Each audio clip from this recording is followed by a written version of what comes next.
Okay, welcome back everyone. We're about to hear potentially a spooky, scary story from the spirit. As always, if you enjoy the content, please hit that subscribe button because now we're getting close to the love of my life. But maybe without this subscription, she's gonna fuck me off, and I'm gonna have to go with Wraith out of everyone. Ugh. Cool, let's go. One winter, a young couple decided the next spring they would be married. The two were madly in love and could not wait for the snow to melt so they could join in matrimony and unite their souls for eternity. Per the last bridal trends, they decided to have the wedding ceremony at the edge of the woods by a beautiful, shabby, chic farmhouse. Together, they spent months planning the details of the wedding. The two created invitations, figured out seating arrangements, and tasted 100 cakes before settling on the perfect one. They chose Lilikoi, by the way, so fancy. When it came to figure out the decorations, however, the bride, the fiance, I guess, since she wasn't actually married yet, wanted to take the lead and set the style. After all, her boyfriend had been wearing cargo shorts and open-toe sandals for pretty much their entire relationship, so he was definitely not to be trusted. At least it's better than socks and fucking sliders. Having decided on such a lovely natural setting for the ceremony, the fiancée decided that she would create unique floral arrangements from the local wildflowers that surrounded the farmhouse. As soon as the sun rose on the first day of spring, she set off into the woods.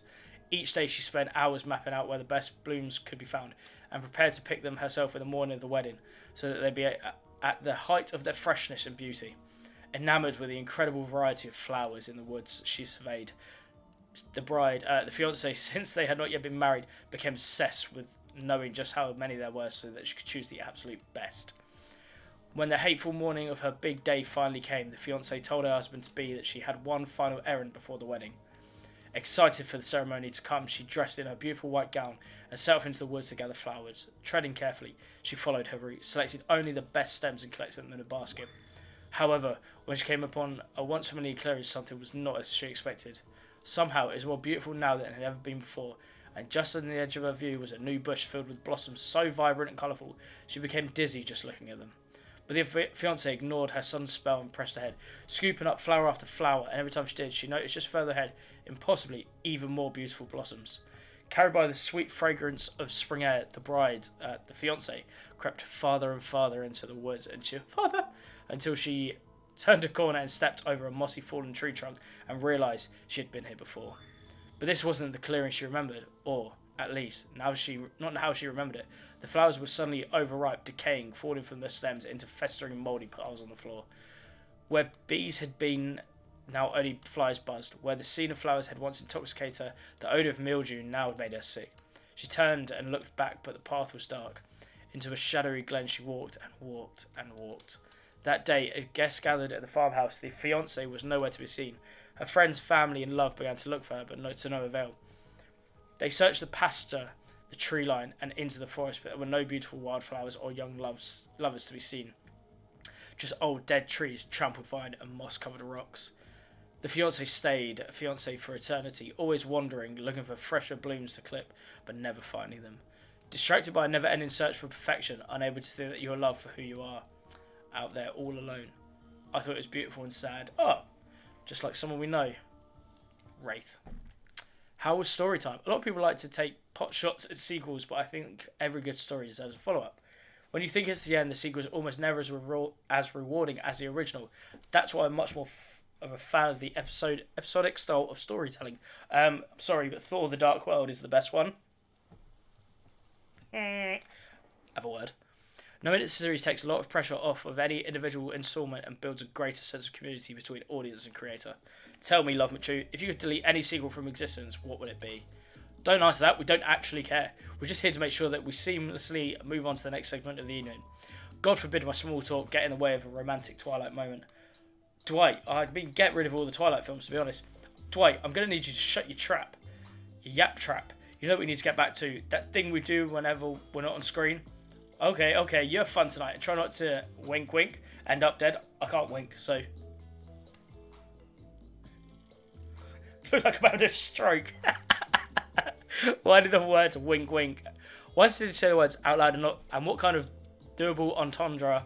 Double? Jesus. And what kind of double entendre are you getting at with the end up dead thing? Dwight is physically incapable of winking, not since the accident, and you do know that all of these people are despicable criminals with double-digit kill counts, right? Well, except for Spirit, she doesn't really belong here. She's strictly a victim, not a perpetrator. No wonder she's pissed. Did I hear somebody trash talking Spirit? Deal me in. What do you say we take this talk to the hot tub so I can soak this bod while I roast that ghost with some killer hot takes? Please, enough talk of burns. Things that are lit or getting blazed. It's a 420 blazing? It's enough that these activities have to be set next to a literal fire. Must I be surrounded by figurative flames as well? What if we turned around as far away from this place as we could, just you and me? Wraith, you're coming on too strong. On those spindly legs, you're probably tired before you got too far. If it's running away to someplace more secluded, love matures after, they should obviously join me. Have you seen these legs? Pure power. God, crush me with a mummy. That was weird, didn't like that at all. Not that my walk speed really reflects my giant stature, but that's because I choose to move slowly for stealthy reasons. It's my own choice and it's completely illogical. Why is everyone so obsessed with comparing themselves to each other and creating drama? I'm so over all of that.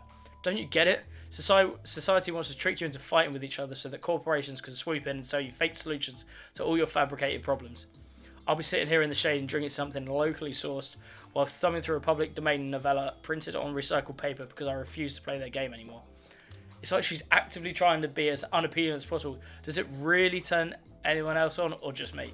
I mean, man, I'm not saying that I'd bang Spirit, but I'd bang the Spirit.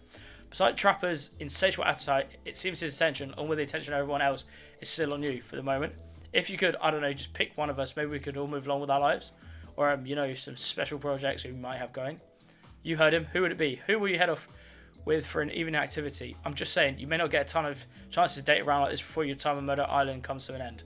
And no, I'm not satisfied with that name either, but with this streaming reality TV dating show boom happening, it's pretty much all that wasn't taken. Which killer will you pick? And yes, we're back to excluding Trickster because, that guy. Spirit. Oh, you picked me. Yay! Sorry, that was really, I despise phoniness, so I should be honest with you.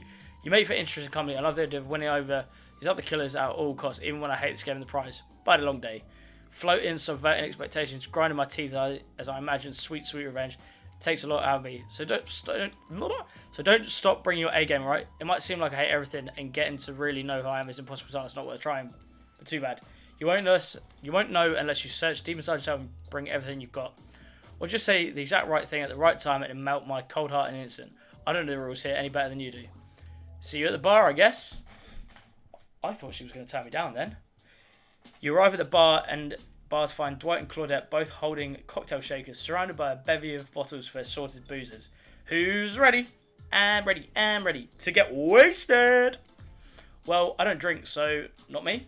You really don't drink ever? Is that like because it would just fall out of a hole in your stomach thing? Or I don't drink alcohol because alcohol is poison of the body and the mind, and I don't need to act like a fool to have a good time thing. Then why did you choose a mixology lesson as your romantic nighttime activity? Everyone knows this kind of date is just an excuse to get loaded up and booze and make terrible decisions. It's true. Not a single person has ever learned anything at one of these things. Dwight, that's not true. You learned how to tie a cherry knot in the stem using only your tongue. Hey, Dwight and Claudette, you know, they're... Whoa. Who ordered the soda that splashed my private business? Because that's off menu. Well, I know what I'm drinking to forget tonight. Mixology is a real thing and it doesn't require alcohol to be interesting. I'll have you know all that I worked at a restaurant before I was violently executed by your father, on whom you have your bloody vengeance. Right? Well, so be it. How about you, Lobachu? Do you drink? I'll stay sober. I've got the impression that tonight will be a night I want to remember perfectly, so I'm going to pass on the alcoholic drinks. Here. Alcohol is a false escape. Besides, it's not like sober people can't have fun. You watch your spirit picks up a plump cherry and roughly stabs a plastic sword through it. Cherry juice splatters everywhere and its little fruity guts flop out into Spirit's lap. Oopsie! One of the upsides is wearing black. It hardly shows stains. No, take backsies.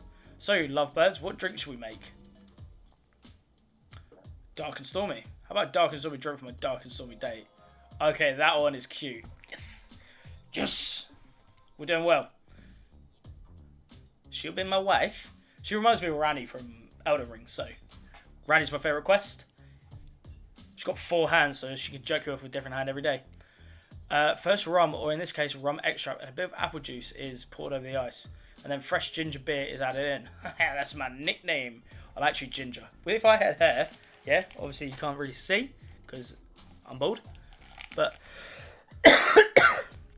There's ginger there.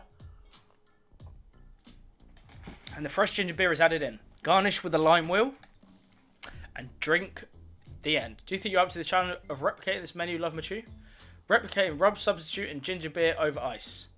Don't forget the lime wheel. Rum substitute and ginger beer over ice with a lime wheel. I'm not sure I appreciated your tone, but yes, you got it. You're a natural. A sassy natural. And you, Dwight, might have more in common than... Don't you dare. Don't you dare. Spirit seems to be in a lovely mood as she sips her dark and stormy. She's not even rolling her eyes at your petty behaviour. On cue, a literal dark storm begins to make its way in from the ocean. You taste your own dark and stormy as you watch the clouds approach. It's quite refreshing. Isn't this fun? Honestly, it's the most drama-free fun I've had since I got here.